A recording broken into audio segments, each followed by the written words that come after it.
สวัสดีครับผมชื่อน้อยนะครับอายุ40ปีแล้วเป็นคนจังหวัด101และมีอาชีพเป็นผู้รับเหมาก่อสร้างประสบการณ์ขนหัวลุกที่ผมจะเล่าในวันนี้เป็นเหตุการณ์ครั้งหนึ่งที่ผมไปรับเหมาสร้างบ้านให้กับชาวบ้านที่อยู่อีกหมู่บ้านหนึ่งซึ่งอันที่จริงเรื่องนี้มันก็ผ่านมาแล้วเกือบ10ปีแต่ว่าผมยังจำฝังใจอยู่เลยครับผมจำได้แม่นเลยว่างานนี้ลูกค้าของผมสมมุติว่าแกชื่อปนิดนะครับแกเป็นคนอีกหมู่บ้านหนึ่งได้จ้างผมไปสร้างบ้านให้ผมก็พาลูกน้องไป3คนมีไอ้เจมส์ไอ้แดงและนาเทิดก่อนที่จะสร้างบ้านใหม่ก็ต้องทุบบ้านหลังเก่าทิ้งก่อนและในช่วงที่เรากำลังทุบบ้านกันอยู่นี่แหละครับผมก็มักจะได้ยินเสียงผู้หญิงร้องไห้ดังแว่วมากับสายลมแต่พอมองดูรอบๆก็ไม่เจอใครบ้านข้างๆก็ปิดสนิทไม่มีใครอยู่ผมได้ยินอย่างนี้อยู่หลายวันจนคิดว่าตัวเองเมาแดดไปด้วยซ้ำพอถึงอีกวันที่ยังได้ยินเสียงผู้หญิงร้องไห้อีกคราวนี้ผมเลยถามลูกน้องว่ามีใครได้ยินเหมือนกันหรือเปล่าแต่ทุกคนกลับบอกว่าไม่ได้ยินคงโดนเมียเล่นมาหนักละสิพี่ไปเช็คหูดูบ้างนะไอ้เจมมันแซวเล่นขำๆแต่ผมไม่ขำด้วยไม่ใช่ว่าโกรธมันหรอกนะครับแต่ผมมั่นใจว่าผมได้ยินเสียงผู้หญิงร้องไห้จริงๆยิ่งตอนที่เป็นเด็กผมก็เคยมีเซนส์เกี่ยวกับเรื่องลี้ลับอยู่ด้วยเพียงแต่พอโตขึ้นเป็นผู้ใหญ่ก็ไม่ค่อยได้สัมผัสถึงอะไรแล้ววันสุดท้ายหลังจากที่รื้อบ้านลงหมดเรียบร้อยนั่นเองผมก็รู้แล้วว่าต้นตอของเสียงผู้หญิงนั้นมาจากไหนเย็นวันนั้นเราได้นั่งโก๊งเหล้ากันผมเกิดปวดฉี่ขึ้นมาจึงเดินไปเข้าห้องน้ำที่อยู่ติดกับรั้วหลังบ้านพอฉี่เสร็จแล้วออกมาหูก็ได้ยินเสียงผู้หญิงร้องไห้แว่วมาเบาๆอีกผมหันมองรอบตัวก็ไม่เจอใคร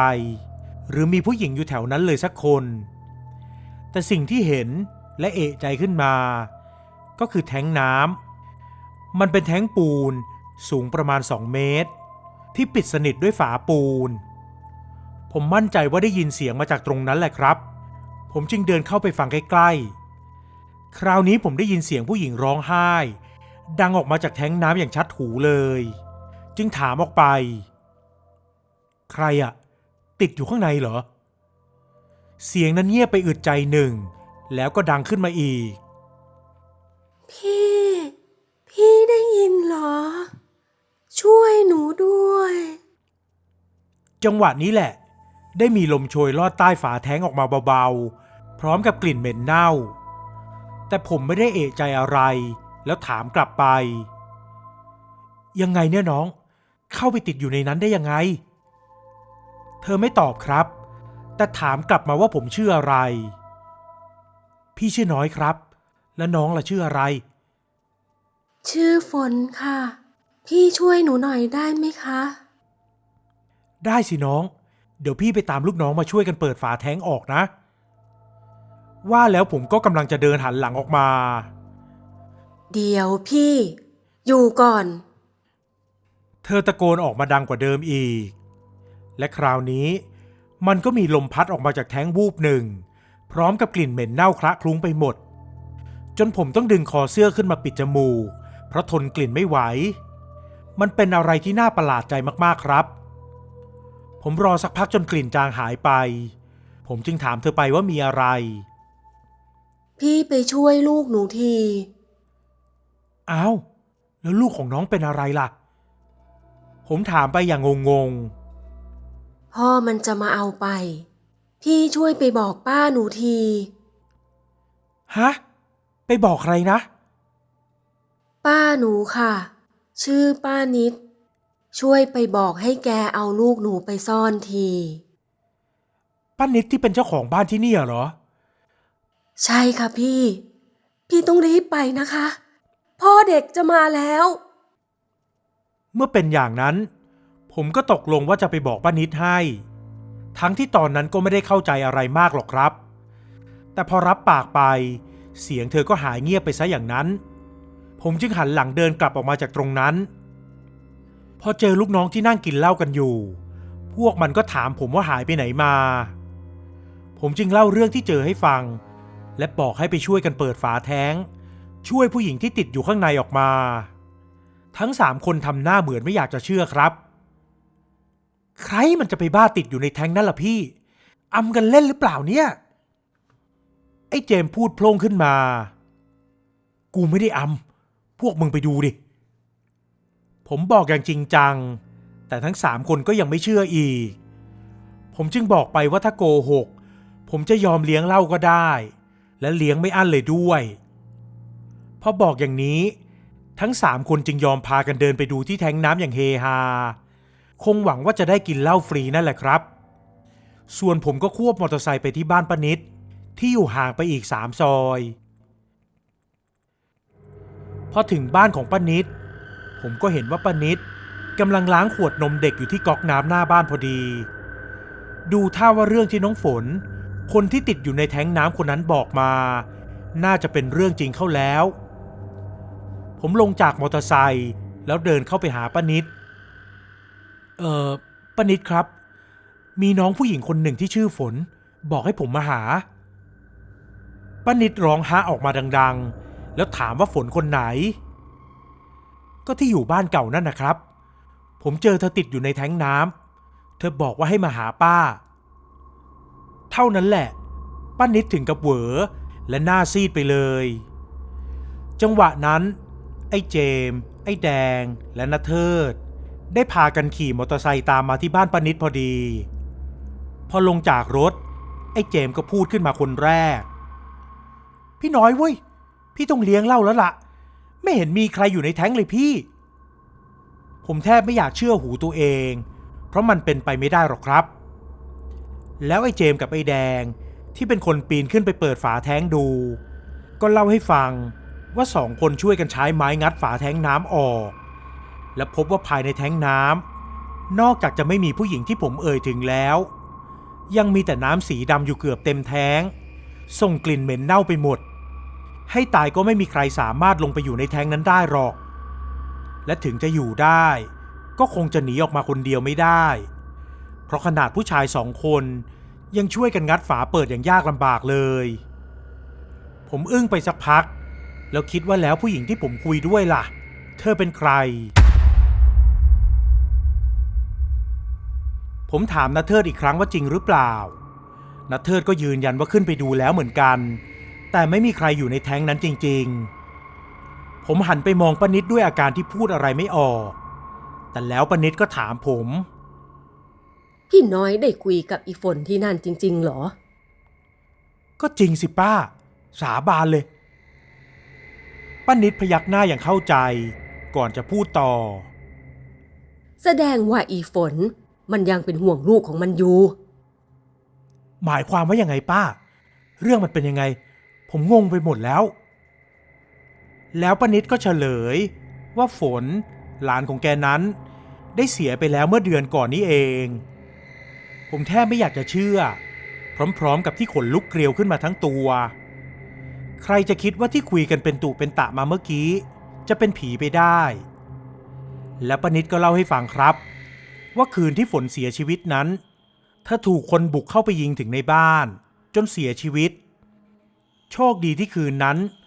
ลูกของเธอมานอนที่บ้านป้านิดไม่อย่างนั้นคงไม่กล้าคิดว่าจะเกิดอะไรขึ้นกับเด็กไปด้วยและจากนั้นไม่เกิน1 อาทิตย์ตำรวจก็จับตัวคนร้ายได้เป็นชายแปลกหน้าที่ไม่มีใครรู้จักปรากฏว่ามันเอาศพของฝนไปทิ้งในแท้งน้ำหลังบ้านนี่เองตำรวจได้สันนิษฐานว่ามันถูกแฟนเก่าของฝนที่เพิ่งเลิกรากันไปไม่ถึงครึ่งปีจ้างวานให้มาฆ่าแต่ไม่มีหลักฐานเพียงพอและคนร้ายก็ไม่ยอมรับข้อกล่าวหานี้ด้วยตำรวจจึงทำได้แค่จับคนร้ายเข้าคุกไปเท่านั้นพอได้ฟังเรื่องนี้ผมก็อึ้งไปสักพักก่อนจะนึกอะไรขึ้นได้จึงรีบบอกกับป้านิดป้า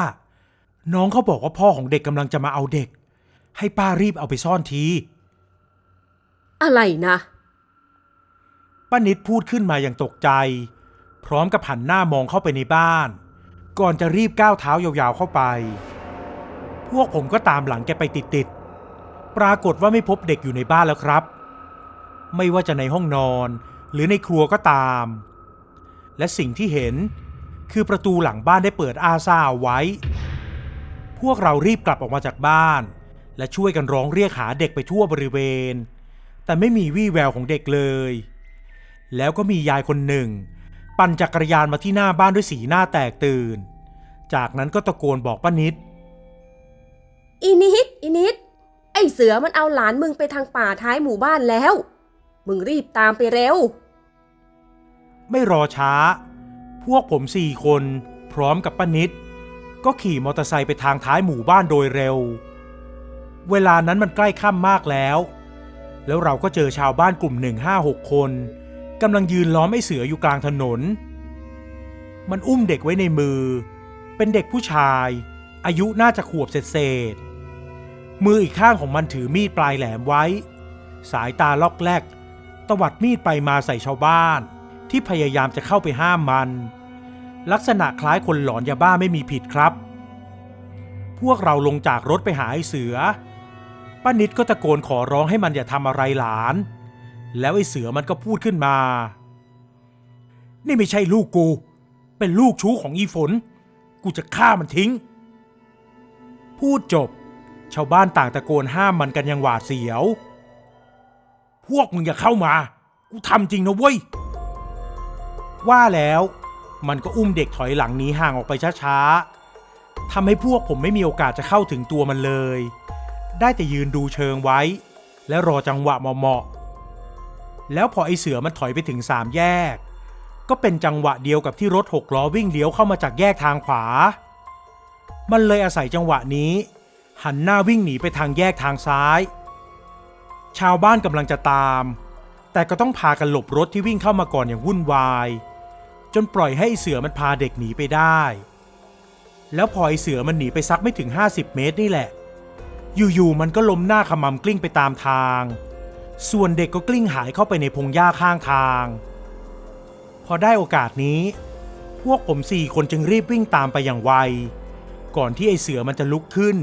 แล้ววิ่งต่อไปโดยไม่สนใจเด็กแต่แล้วเรื่องไม่คาดฝันก็เกิดขึ้นมันทำให้พวกผม4 คนที่ตามไปต้องหยุดชะงักแทบจะพร้อมกันเพราะสิ่งที่ผมเห็นข้างหน้าก็คือมีผู้หญิงคนหนึ่งใส่ชุดขาวที่เปื้อนเลือดไปทั่วทั้งตัวผมยาวจนแทบถึงพื้นกำลังเกาะอยู่ที่หลังของไอ้เสือครับจากนั้นไอ้เสือที่ยังวิ่งไปไม่ถึงไหนอยู่ๆมันก็วิ่งเข้าไปกลางถนนตรงเข้าใส่รถกระบะที่วิ่งสวนมาพอดี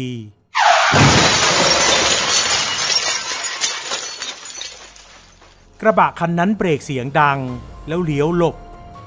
แต่ก็ยังชนไอ้เสือแบบเฉียดๆอยู่ดีทำให้ตัวของมันปลิวไปนอนกองอยู่ข้างทางขาหักผิดรูปอย่างน่าสยดสยองหมดสภาพที่จะลุกไปไหนได้ซึ่งเหตุการณ์หลังจากนั้นป้านิดก็ไปตามเด็กกลับมาได้อย่างปลอดภัยและชาวบ้านก็เรียกตำรวจกับกู้ภัยมาช่วยไอ้เสือที่ยังไม่ตายแต่ขาหักทั้ง2 ข้างและภายหลังก็กลายเป็นคนพิการไปเบื้องหลังของเรื่องนี้แม่ของไอ้เสือเล่าให้ฟังว่าไอ้เสือมันติดยาและคงแค้นที่แฟนมันหรือว่าฝนแอบนอกใจไปคบชู้มันจึงเสพยาหนักและไปก่อเรื่องจนในที่สุดก็ได้รับกรรมอย่างที่เห็นส่วนประเด็นที่ว่าไอ้เสือมันได้ว่าจ้างฆ่าฝนหรือเปล่านั้นแม่ไอ้เสือเองก็ไม่รู้ด้วยเหมือนกันและไม่มีใครพิสูจน์ได้เรื่องนี้จึงมีเพียงไอ้เสือเท่านั้นที่รู้อยู่แก่ใจของมันดีจากนั้นมาพวกผมก็กลับมาทำงานกันต่อและพอได้คุยกันถึงเหตุการณ์นั้นทุกคนก็บอกเป็นเสียงเดียวกันเลยครับว่าเห็นผีผู้หญิงเกาะอยู่ข้างหลังของไอ้เสือก่อนที่มันจะพุ่งเข้าไปหารถพวกเราจึงพากันหยุดวิ่งตามนี่คงเป็นการเอาคืนจากผีน้องฝนก็ได้ครับแล้วเย็นวันแรกที่ไปสร้างบ้านนั่นแหละผมก็เห็นผีน้องฝนอีกครั้งเธอมาในชุดสีขาวเปื้อนเลือดยืนอยู่ข้างแท้งน้ำพนมมือไหว้ผมแล้วหายไปต่อหน้าต่อตาเธอคงมาขอบคุณพวกเราและผมก็หวังว่าเธอจะไปสู่ภพภูมิที่ดีต่อไปนะครับสุดท้ายก็ต้องขอบคุณที่ทำให้ผมเข้าใจถึงความรักของคนเป็นแม่ ว่าจะเป็นตายร้ายดียังไงแม่ก็ยังห่วงลูกเสมอและผมเองก็รู้สึกว่าหลังจากเหตุการณ์วันนั้นตัวผมเองก็รักลูกมากขึ้นกว่าเดิมอีกเยอะเลยครับ